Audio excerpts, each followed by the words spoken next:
ನೀವಿನ್ನು LIC invest ಮಾಡ್ಬೇಕಾ ಬೇಡವಾ ಅಂತ ಯೋಚನೆ ಮಾಡ್ತಾ ಇದ್ದೀರಾ? ಯಾಕೆ ನೀವು ಇನ್ವೆಸ್ಟ್ ಮಾಡ್ಬೇಕು ಅಂತ ನಾನು ನಿಮ್ಗೆ 5 ಸ್ಟ್ರಾಂಗ್ ರೀಸನ್ಸ್ ಕೊಡ್ತೀನಿ. Reason 1, trust. ನಮ್ಮ ಒಂದು LIC ಇಂಡಿಯಾದಲ್ಲೇ most trusted insurance company. From past 68 years ಇಂದ ನಾವು ಫ್ಯಾಮಿಲಿನ ಪ್ರೊಟೆಕ್ಟ್ ಮಾಡ್ತಾ ಬರ್ತಾ ಇದೀವಿ. Reason number 2, guaranteed returns. LIC policies ಅಲ್ಲಿ ಗ್ಯಾರಂಟಿಡ್ ರಿಟರ್ನ್ ಸಿಗುತ್ತೆ. ನಿಮ್ಮ ಒಂದು ಇನ್ವೆಸ್ಟ್ಮೆಂಟ್ ಸ್ಟೇಬಲ್ ಆಗಿ ಗ್ರೋ ಆಗ್ತಾ ಇರುತ್ತೆ. Reason number 3, customise plans. ನಮ್ಮ ಒಂದು LIC ಎಲ್ಲಾ ತರ ಪ್ಲಾನ್ಸ್ ಇದೆ.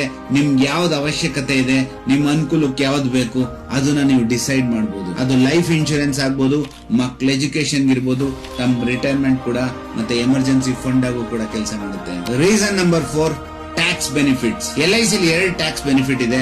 ಒಂದು ಬಂದು ATC ಮತ್ತೆ ಇನ್ನೊಂದು ಮೆಚುರಿಟಿ ಟ್ಯಾಕ್ಸ್ ಫ್ರೀ 1010D ಅಂತ ಕರಿತೀವಿ. ರೀಸನ್ ನಂಬರ್ 5 ಬಂದು ಫೈನಾನ್ಷಿಯಲ್ ಸೆಕ್ಯೂರಿಟಿ. ನಿಮ್ಮ ಫ್ಯಾಮಿಲಿನ ನೀವು ತುಂಬಾ ಚೆನ್ನಾಗಿ ನೋಡ್ಕೊಂತಾ ಇರ್ತೀರಾ. ಇಫ್ ಎನಿಥಿಂಗ್ ಗೋಸ್ ರಾಂಗ್ ಅಂದಾಗ ನಿಮ್ಮ ಫ್ಯಾಮಿಲಿ ಸಫರ್ ಆಗಬಾರ್ದು.